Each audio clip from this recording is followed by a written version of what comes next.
Hello മക്കളെ, പാദവാർഷിക പരീക്ഷ തുടങ്ങുകയാണ് അല്ലേ. അപ്പോൾ ഇത് 8ാം ക്ലാസ്സിലെ മലയാളം കേരള പാഠാവലിയാണ് കേട്ടോ. ഇതിൻ്റെ മോഡൽ ക്വസ്റ്റ്യൻ പേപ്പർ പാദവാർഷിക 2025-26 ക്വസ്റ്റ്യൻ പേപ്പറാണിത്. അപ്പോൾ ഇതിൻ്റെ ഒരു മോഡൽ പറയുകയാണ്. അപ്പം നോക്കുക എന്താണെന്നുള്ളത്. ജസ്റ്റ് നമ്മൾ ക്വസ്റ്റ്യൻ മാത്രമേ നോക്കുന്നുള്ളൂ. ഓക്കെ, നോക്കൂ. 1 മുതൽ 4 വരെയുള്ള ചോദ്യങ്ങളുടെ ഉത്തരം തിരഞ്ഞെടുത്ത് എഴുതാനാണ് പറഞ്ഞിരിക്കുന്നത്. ഒന്നെന്താണ്? പാടുന്ന വണ്ടുകൾക്കൊപ്പമായി തെന്നലിലാടുന്ന നിങ്ങളെ ആർ മറക്കൂ അല്ലേ. പനിനീർപ്പൂ എന്ന് പറഞ്ഞത് എന്നുള്ളതാണ്.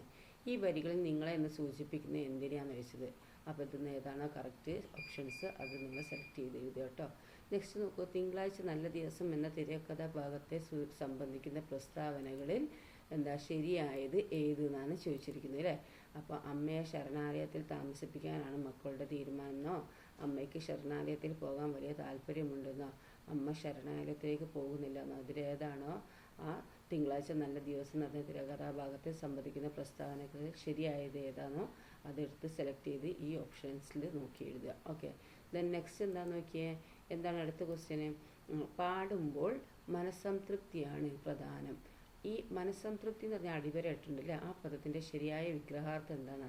മനസ്സാകുന്ന സംതൃപ്തിയാണോ, മനസ്സും സംതൃപ്തിയാണോ, മനസ്സിൻ്റെ സംതൃപ്തിയാണോ, മനസ്സെന്ന സംതൃപ്തിയാണോ, ഏതാണ് ശരി എന്നുള്ളതാണ് ചോദിച്ചിരിക്കുന്നത്. ശരിയുള്ളത് എഴുതുക. ദെൻ നെക്സ്റ്റ്, ചുവടെ പിരിച്ചെഴുതിയവയിൽ ശരിയായത് ഏതെന്നാ നോക്കൂ. സന്തോഷച്ചിരി, സന്തോഷച്ചിരി. വഴിക്കണക്ക്, വഴിക്കണക്ക്. എൻ്റെയും എൻ്റെയും. വികൃതമായ, വികൃതം മായ അല്ലേ. ഇതിൽ ശരിയായത് ഏതാണോ അത് എഴുതാനാണ് പറഞ്ഞിരിക്കുന്നത് കേട്ടോ. ഇനി 5 മുതൽ 7 വരെയുള്ള ചോദ്യങ്ങൾക്ക് 3ഓ 4ഓ വാക്യത്തിൽ ഉത്തരം എഴുതാനാണ് പറഞ്ഞിരിക്കുന്നത് കേട്ടോ. പിന്നെ നിങ്ങളാരും എത്ര കാലം കഴിഞ്ഞാലും എന്നെ കാണാനായിട്ട് അങ്ങോട്ട് വരരുത്. തിങ്കളാഴ്ച നല്ല ദിവസം എന്നുള്ളതാണ് അല്ലേ. അപ്പോൾ തിരക്കഥാ സന്ദർഭം വിശകലനം ചെയ്ത അമ്മ എന്ന കഥാപാത്രത്തിൻ്റെ സവിശേഷതകൾ കണ്ടെത്തി എഴുതാനാണ് പറഞ്ഞിരിക്കുന്നത് കേട്ടോ. അപ്പോൾ അത് എഴുതുക. പിന്നെ ഓരോ വ്യക്തിയുടെയും ഇത് ഞാൻ ജസ്റ്റ് ഒന്ന് ക്വസ്റ്റ്യൻ വായിച്ച് പോകുന്നേ ഉള്ളൂ. കാരണം എന്താ വെച്ചാൽ നിങ്ങൾ ഈ ക്വസ്റ്റ്യൻ ഇപ്പോൾ എക്സാം അല്ലേ. അപ്പോൾ ക്വസ്റ്റ്യൻസ് എങ്ങനെയൊക്കെ വരുന്നുള്ളത് നിങ്ങൾ അറിയുക കേട്ടോ. പിന്നെ നിങ്ങൾ പഠിച്ചിട്ടുണ്ടാവുമല്ലോ അല്ലേ. ഓരോ വ്യക്തിയുടെയും വിജയത്തിൻ്റെ പിന്നിൽ നിരവധി ആളുടെ സഹനത്തിൻ്റെയും കരുതലിൻ്റെയും കഥകളുണ്ട് അല്ലേ, കരങ്ങളുണ്ട്. പാടി വീട്ടാത്ത കടങ്ങൾ എന്നുള്ള അർത്ഥത്തിൽ അല്ലേ. ഈ നിരീക്ഷണത്തിനോട് നിങ്ങൾ യോജിക്കുന്നുണ്ടോ അത് വ്യക്തമാക്കാനാണ് പറഞ്ഞിരിക്കുന്നത് കേട്ടോ. അപ്പോൾ 3ഓ 4ഓ വാക്യത്തിലാണ് ഉത്തരം എഴുതേണ്ടത്. 3 സ്കോറാണ് ഇതിലുള്ള. അതിനനുസരിച്ച് ഉത്തരം എഴുതുക കേട്ടോ. ഏതൊരു പാഴ്മണൽ കൊടുതാൻ നിങ്ങളാൽ പൂതമാം നന്ദനമാകുന്നില്ല. പനിനീർപ്പൂ അല്ലേ. കവിയുടെ നിരീക്ഷണത്തിൻ്റെ ഔചിത്യം വ്യക്തമാക്കാനാണ് പറഞ്ഞിരിക്കുന്നത്. അപ്പോൾ ഈ നിരീക്ഷണത്തിൻ്റെ ഔചിത്യം വ്യക്തമാക്കുക. അല്ലെങ്കിൽ നിശ്ചലമായ കൃഷ്ണമണികളെ തൊട്ട് താഴേക്ക് ഒഴുകി ഇറങ്ങിയ കണ്ണുനീരിനിടയിലും നീലകണ്ഠൻ ചിരിച്ചു. മന്ദാരപ്പൂ പോലെ. താളുകൾക്കിടയിൽ ഒരു മയിൽപ്പീലി. മന്ദാരപ്പൂ പോലെ എന്ന പ്രയോഗത്തിൻ്റെ ഭംഗി വിശദാക്കാൻ. അപ്പം മന്ദാരപ്പൂ എന്ന ആ പ്രയോഗത്തിൻ്റെ ഭംഗി വിശദാക്കാനാണ് ഇവിടെ പറഞ്ഞിരിക്കുന്നത് കേട്ടോ. നെക്സ്റ്റ് നോക്കൂ. 5 മുതൽ 11 വരെയുള്ള ചോദ്യങ്ങൾക്ക് അരപ്പുറത്തിൽ കഴിയാതെ ഉത്തരം എഴുതുക. 5 സ്കോർ ഇതാണ്. അപ്പോൾ ശ്രീനാരായണ ഗുരുവിൻ്റെ വരികളാണ് ചലച്ചിത്രത്തിന് വേണ്ടി യേശുദാസ് ആദ്യം ആലപിച്ചത്. ആ വരികളുടെ സത്ത പിന്നീട് ഗായകൻ ജീവിത ദർശനമാക്കി. ഒന്നത്. പിന്നെ ആ 2 കടങ്ങളും ജീവിതത്തിലെ വലിയ കടപ്പാടുകളാണ്. പാടിവിടാത്ത കടങ്ങൾ. മുകളിൽ നൽകിയ ഈ സന്ദർഭങ്ങളെ ജീവിത സന്ദേശം വിശദമാക്കി കുറിപ്പ് തയ്യാറാക്കാണ് പറഞ്ഞിരിക്കുക. അപ്പോൾ ഇതൊക്കെ നമ്മളെ അഭിപ്രായത്തിൽ നമ്മളിതിലൊക്കെ ആ പോയിന്റുകളൊക്കെ വെച്ച് എഴുതുകയാണ് വേണ്ടത് കേട്ടോ. ഓക്കെ, പിന്നെ ഗദ്യഭാഗം വായിച്ച് ചുവടെ നൽകിയ ചോദ്യങ്ങൾക്ക് ഉത്തരം എഴുതുക. സിനിമയിലെ കഥാപാത്രങ്ങൾ യഥാർത്ഥ ജീവിതത്തിലെ മനുഷ്യരുടെ പ്രതിനിധികളായിട്ട് തന്നെയാണ് പ്രത്യക്ഷപ്പെടുന്നത്. എന്നാൽ കഥ പറയുന്ന, ആഖ്യാനിക്കുന്ന കഥാപാത്രമാകുന്നതോടെ വിസ്മയമായ വശീകരണ ശക്തി അവയ്ക്ക് കൈവരുന്നു.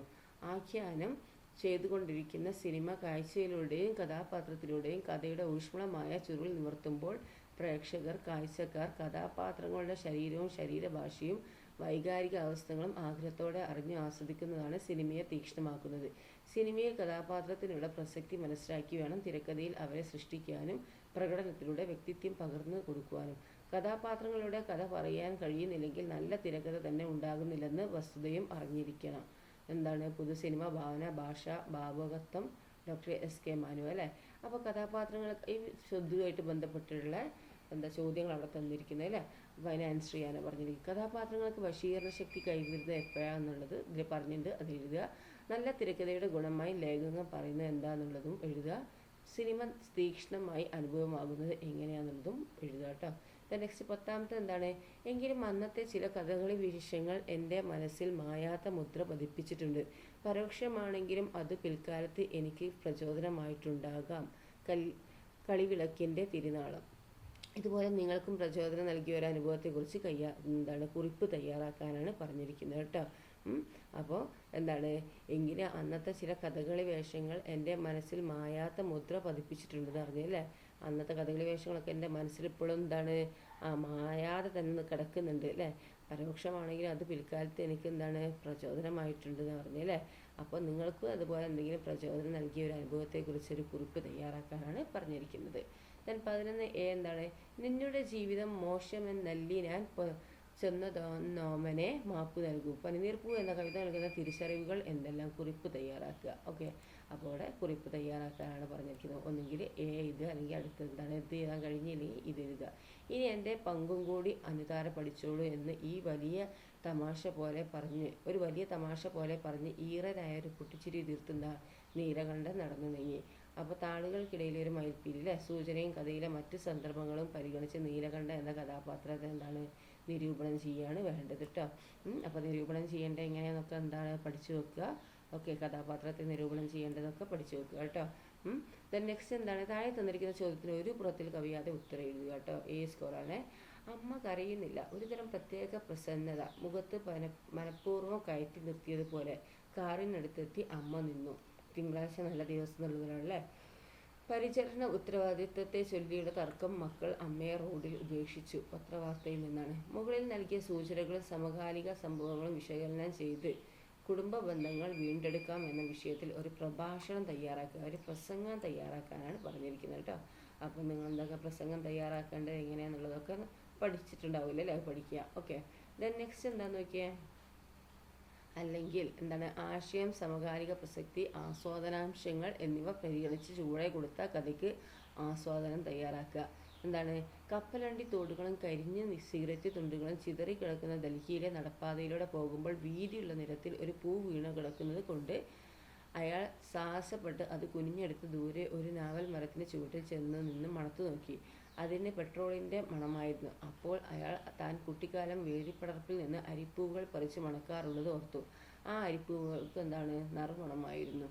പെട്രോളിൻ്റെ മണമുണ്ടെങ്കിലും മരണം വിതച്ചുകൊണ്ട് തലങ്ങും വിലങ്ങും ഓടുന്ന വാഹനങ്ങളുടെ കറങ്ങുന്ന ചക്രങ്ങൾക്കിടയിൽ നിന്ന് ആ പൂവിനെ തനിക്ക് രക്ഷിക്കുവാൻ കഴിഞ്ഞ ചാരിതാർത്ഥ്യത്തോടെ അതിനെ തൻ്റെ ഷർട്ടിൻ്റെ കുടുക്കിൻ ദ്വാരത്തിൽ തിരികെ വെച്ച് അയാൾ തല കുനിച്ച് നടന്നുപോയി.